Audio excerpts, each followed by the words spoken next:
மற்றவர்க்கு தெரியாது என்னோட ஆதங்கம். அடனாயிரு பக்கம் அடி வாங்கும் இருதங்கம். இப்படியானு அப்படியானு சொல்ல முடியல, அத சொல்லிடாம எனக்குள்ளார மெல்ல முடியல. என்ன பத்தி கண்ணுங்கிட்ட கேட்டு பார்த்தேன்டா, நீ கவலைய விடு கடமையை செய் என்று சொன்னான்டா.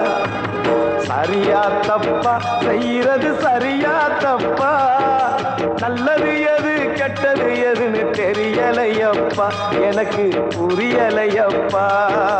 கருவறை முதல் கல்லறை வரைக்கும் சில்லறை வேணும் சிநேகிதா, கடவுளை கூட பார்க்கணும்னா காசு வேணும் சிநேகிதா.